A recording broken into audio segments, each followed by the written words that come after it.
Hello students, we are going to do history of computing today. It's one of the lesson components in unit 1. So before going to the lesson, I just want to mention you that there are several videos I have been used here from YouTube, but within this video I'm using a part of that video. So if you want to view the whole video, it will be in the below note section. You can just use those links and view the whole video, right? When we consider about computer history, what is a computer? Computer is a device where you can input data and process those data according to users instructions and store those data and the process data, the information, and then sending those data to and the information to other people. We are using a computer to these tasks, but that is common version, the present version of computer. But earlier, as the word implies, it has been developed for compute, for calculating purposes. So we'll see why people needed calculating devices. The ancient people, they thought they are doing the calculation with the use of their fingers in their hands, but when it is not enough, they use stones, sticks, bones, like that. Then they came with bigger figures, like when they are trading, they need to have a sort of keeping records, and then they came up with the number systems. So likewise, in a particular age, they needed to have a calculating device. They thought, okay, if we have something to do this calculation easily, so they try to develop calculating machines. So when we go back, they have found in 3000 BC, the Chinese people has invented abacus. Abacus is a small wooden piece of device. Actually, even though it's very small and very simple design, if you are an abacusist, a person who knows very well how to work with the abacus, you can do the calculation faster than the common today's calculating devices, right? The calculators. So we'll see how they are doing it.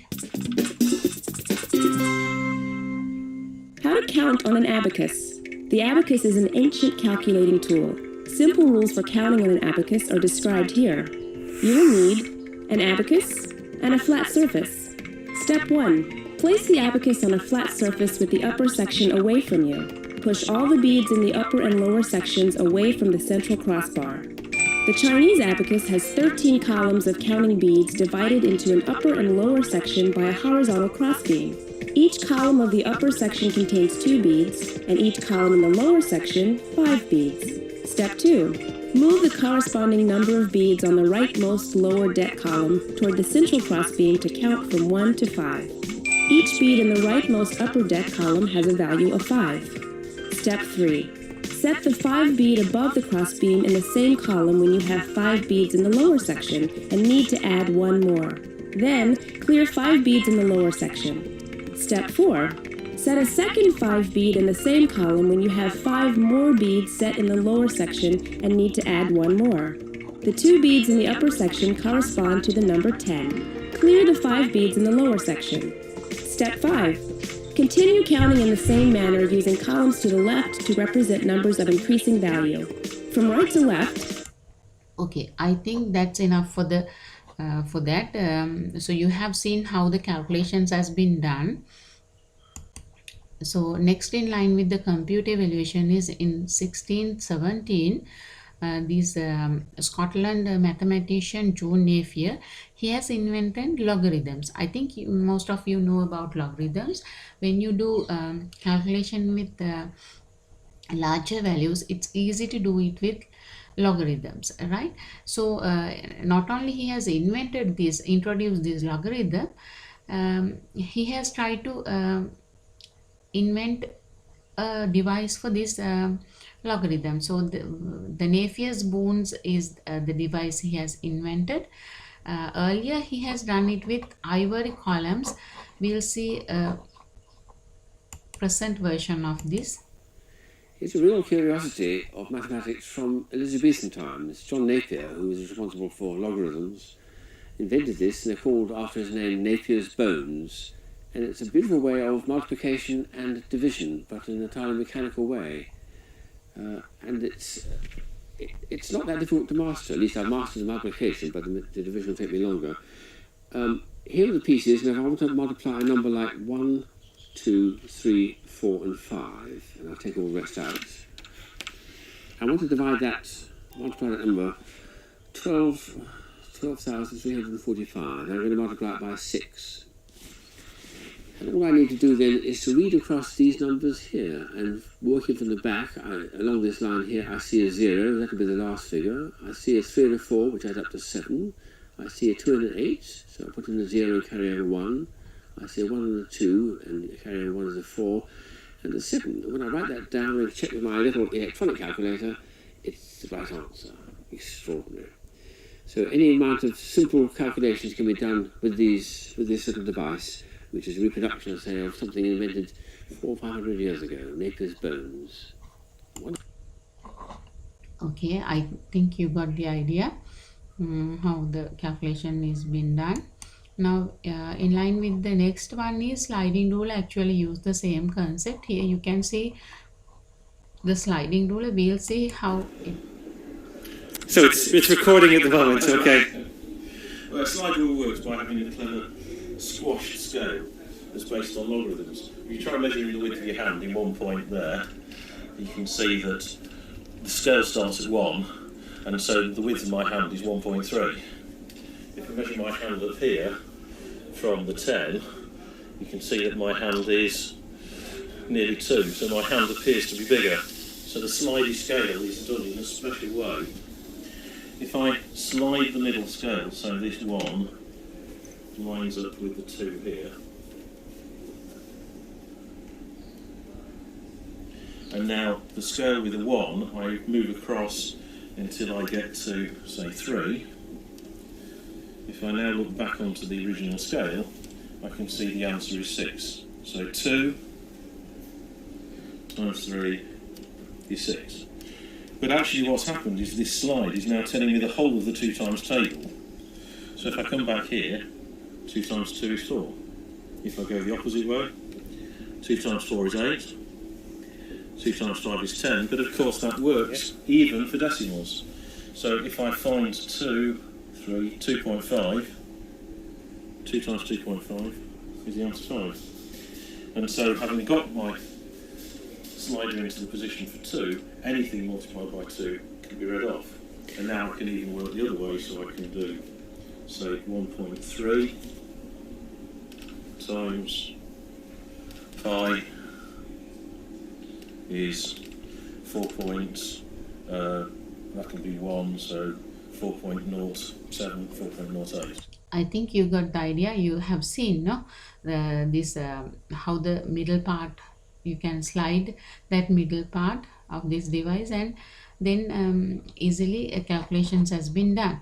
Okay, we'll go to the next in line. In 1642, Blaise Pascal has invented this Pascaline machine. Actually, it has been called adding machine because at the beginning it can do only adding and subtracting only, for adding and addition and subtraction only.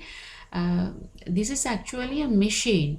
Earlier things they have invented are devices where the people can use those devices and get some help. But here you can use this machine and you can let it do the work, right?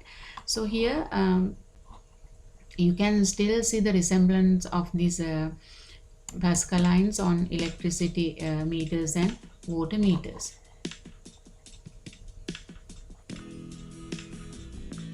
In 1642, a French wonderkind named Blaise Pascal designed the first counting machine at the age of 18. A device that will perform arithmetic operations without relying on human intelligence was created for his father, who happened to be a tax collector. Called the Pascaline, the machine relied on geared wheels and could add and subtract two numbers directly and multiply.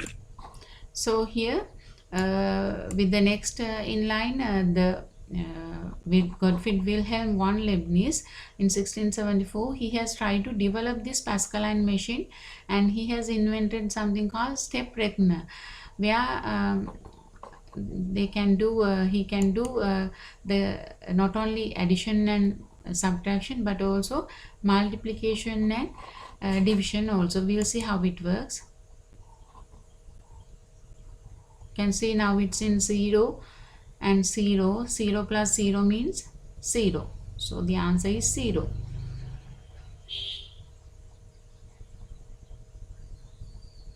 Then it goes to 5. 5 plus 0, or 5 added to 0.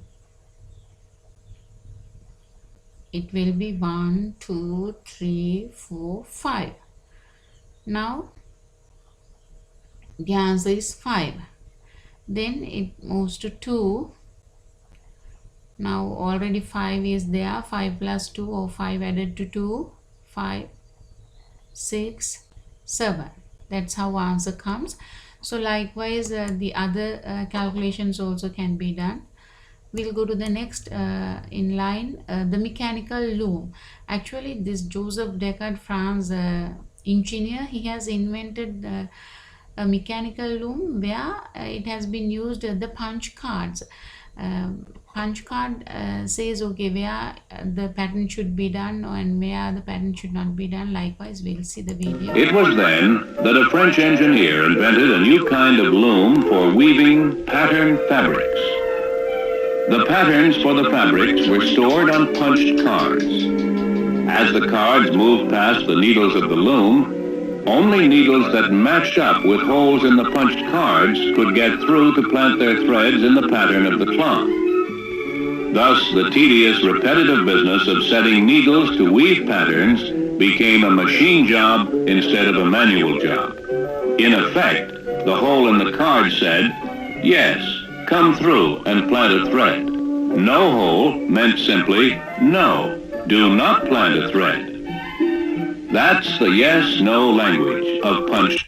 Here you can see yes, no. Now when we're doing computing, also we are using these two status, yes, no, or on, off, or true, false.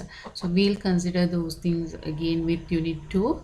So we'll go to the next line. Now you might have think why this has been the mechanical loom should be important for this computer evolution, but actually this is important. It's the first place the punch card has been introduced, right? So the next one is in 1822, Charles Babbage invented a machine called difference engine.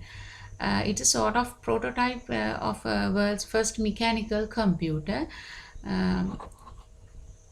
We'll see the video.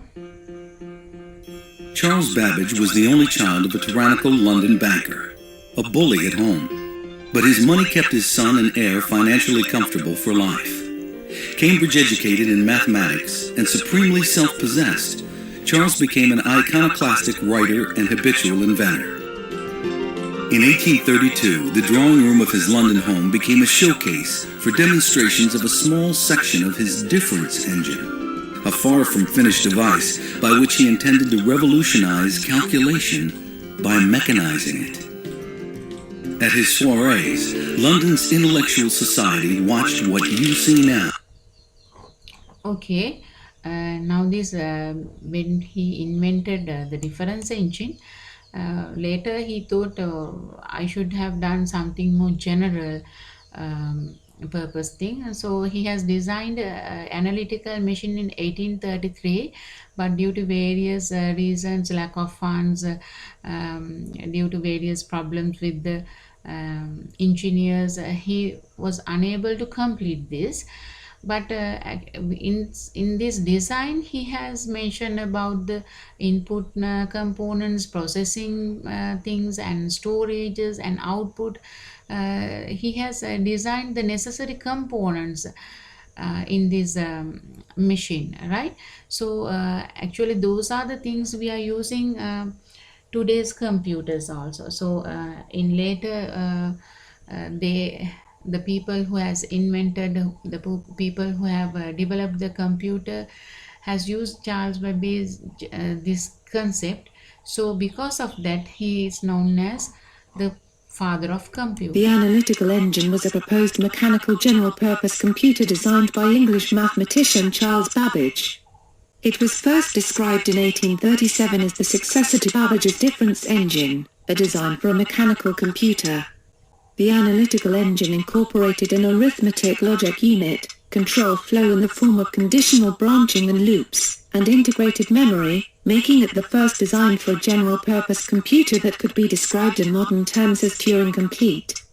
Babbage was never able to complete construction of any of his machines due to conflicts with his chief engineer and inadequate funding.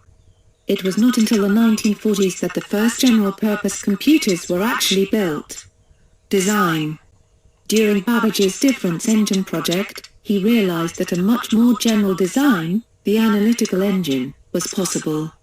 The input was to be provided to the machine via punched cards, a method being used at the time to direct mechanical looms such as the Jacquard loom. For output, the machine would have a printer, a curve plotter and a bell. The machine would also be able to punch numbers onto cards to be read in later. It employed ordinary base 10 fixed-point arithmetic. There was to be a store capable of holding 1,000 numbers of 40 decimal digits each. Okay, now we'll go to the next step. Actually, when this analytical engine has been invented by the Charles Babbage, he asked one of his friends, Ada Augusta Lovelace, to do the programming part for this analytical engine. So this lady has done the programming part for this analytical engine. Because of that, she is known as the first programmer in the world. So next in line is 1890. Herman Hollerith has done the American census. Actually, in line, I already mentioned you, I am considering about the major milestone. So in between, somebody has invented a machine, a computer machine with this punch card concept. So where they can input data using punch cards, and then they can take back the output also to punch card likewise. So with the use of this punch card system, this Mr. Herman Hollerith has easily done the American census, where earlier it has been taken days, months for these census, but with the introduction of his punch card concept, this machine has done it easily within short time. 1890 census were punched into cards. Machines designed to handle cards and translate the information of the wholes back into the patterns of words and numbers were employed to handle the census figures. The cards did the job with such speed and ease that census results were available before another census was due. Since this dramatic demonstration of speed and saving, punched cards have become an indispensable business tool. Okay, I think you have seen how it has been done. So the next one is 1937. Howard Aiken of Harvard University worked hard to improve the concept of Charles Babbage. So this led to in 1939, he has invented this machine called automatic sequence control calculator. This is actually the fully automatic calculator. First one, it is later known as Mark 1. So we'll see the video.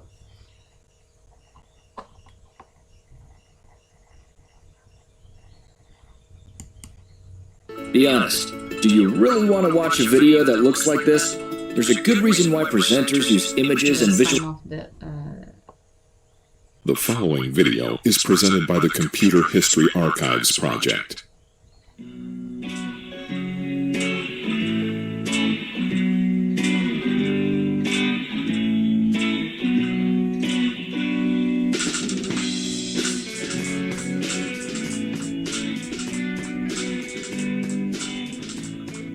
In 1944, IBM introduced the Automatic Sequence Controlled Calculator, or ASCC, the largest electromechanical calculator in the world. It was a general-purpose electromechanical computer that was used in the war effort during the last part of World War II. The original concept for this giant calculator was presented to IBM by Dr. Howard Aiken in November of 1937. After a feasibility study by IBM's engineers, Thomas Watson Sr., head of IBM, personally approved the project and its funding in February 1939. Okay, we'll go to the lesson again. Now, this Mark 1 has been invented, and we'll see the characteristic of this Mark 1. It had a typewriter connected to this machine to enter data. Then punch card has been used for enter data, input data and output information and data even. Then the calculation could be done very easily, and it's very huge. You might have seen it, okay, containing more than 3000 electromechanical components. Then it weighed about 5 tons. You have seen it's very huge.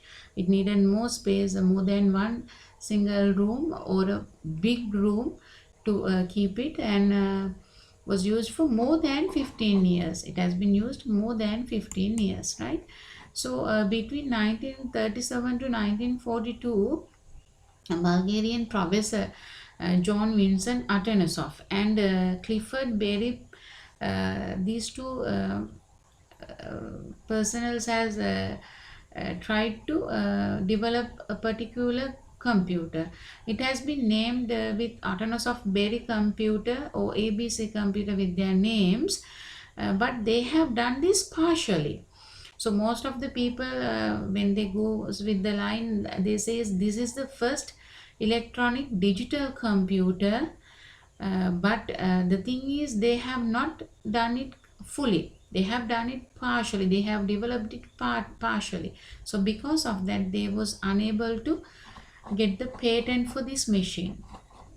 So we'll go with the major milestone in line.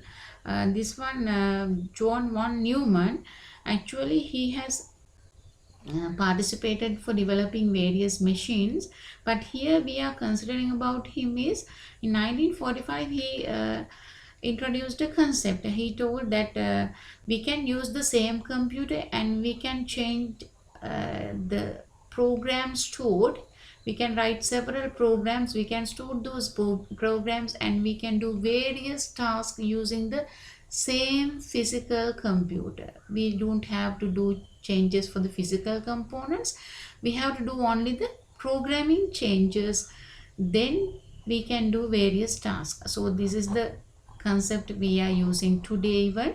So this person is important for introducing that concept.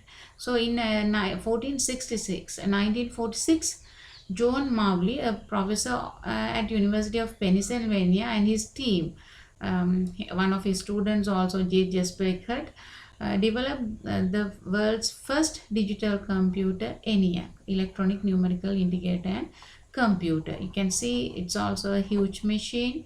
So these are the two, the professor and the student. And then in line with the, before we go to the in line with this next step, we'll see what are the characteristics of this ENIAC computer. It used 18,000 vacuum tubes.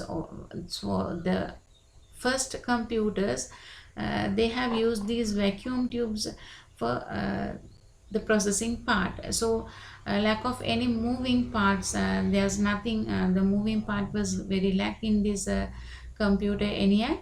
Then able to do 5,000 math calculations per second. It has done 5,000 math calculations. Then excessive need of electricity, because this is very huge and it uses a lot of energy, the electricity, and it generates a lot of heat also. Because of that, have to reduce the heat, otherwise the processing speed will be good down. So again needed more power to cool the system. So excessive need of electricity was there. Being very large in size, it's very large in size, one of the reason is these vacuum tubes. Then processing is slow. The processing is, when we compare with the later computers, it's very slow. Then exhaust heat during use, it generate heat. Then this causes frequent vacuum tube burns. Because of the heat it generates, the system getting heated, and then due to that vacuum tubes burn most of the time. So we'll go to the next step in line. It's EDVAC, earlier ENIAC, that's the first digital computer in the world. Now EDVAC is the first digital computer which stored programs and do the processes, right? So electronic discrete variable automatic computer, it was developed in 1949. The first digital computer where we stored the programs is EDVAC. So we'll go to the next one. It's UNIVAC, Universal Automatic Calculator. Computer was invented in 1950 by Remington Randi Company. So you can see part of this computer, and again it's used vacuum tubes. So if we go through the characteristics, it's used 18,000 vacuum tubes, larger in size, having stored programs. That's the difference between ENIAC and this UNIVAC. Then being able to do 10,000 of math calculations per second. And these computers, where they have been used the vacuum tube technology, they have been named first generation of computers. When we consider about computers, there are generations of computers. So the first generation we consider, because they have used the technology, the vacuum tube technology, right? We'll go to the next one. In 1957 IBM designed the IBM 704 computer.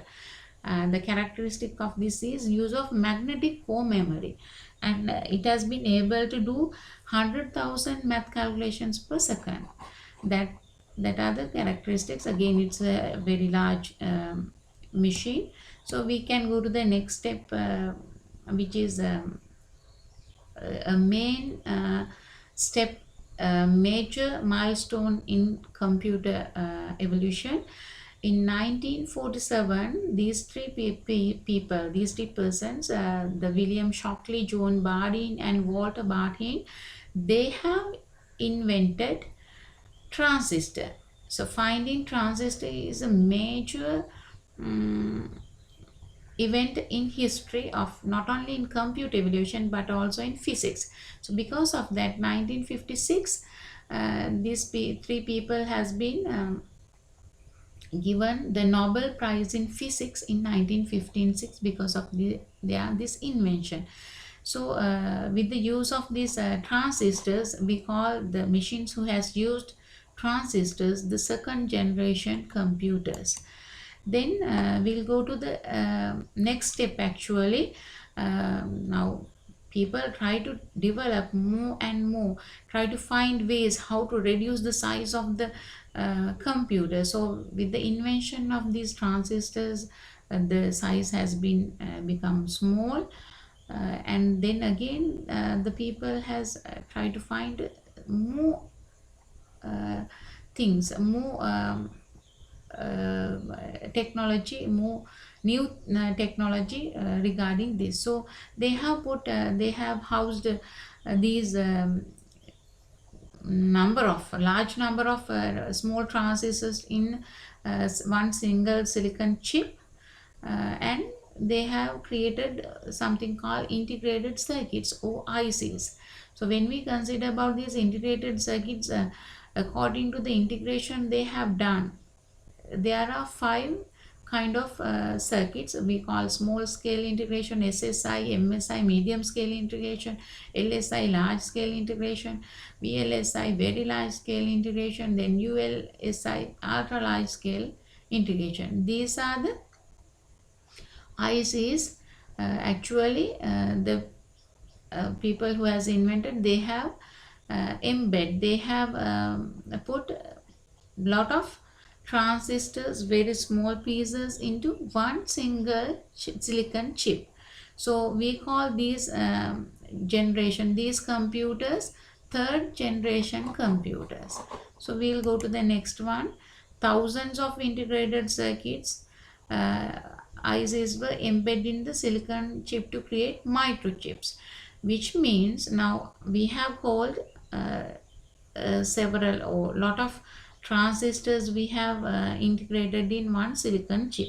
Then again, these silicon chips, the integrated circuits or ICs, they have embedded these number of ICs into one silicon chip. So integration of integrated circuits, we call that kind of thing a microchip or microprocessor. So actually today we are using computers with these microchips. We call that fourth generation computers. So at present we are using those computers, but as you know, people are very keen on developing things, are very keen on finding new things. So at this stage they are finding how to do computers, how to develop computers which are more human like computers, right? For that they are using artificial intelligence. You know, it's a fifth generation. AI, artificial intelligence, comes with fifth generation, and at this moment they have learned, or they have invented so many things with artificial intelligence. So we'll consider about that later. So for the today's lesson, I have done this history of computers. I think you have learned, you have understand the things. So if you have any problem, you can put it on comment section here. And as I have told earlier, if you want to go for these videos, inside this video I have mentioned some of the videos. Those things are also in the notes part. And the other thing is, you can search for so many videos are there on the internet. When you go to YouTube, you can find, if you want to learn about more information, you can find, you can Google it, and you can find so many things. So I hope you can do that search also. You can find more information if you want. So we'll see with the next lesson. Have a nice day.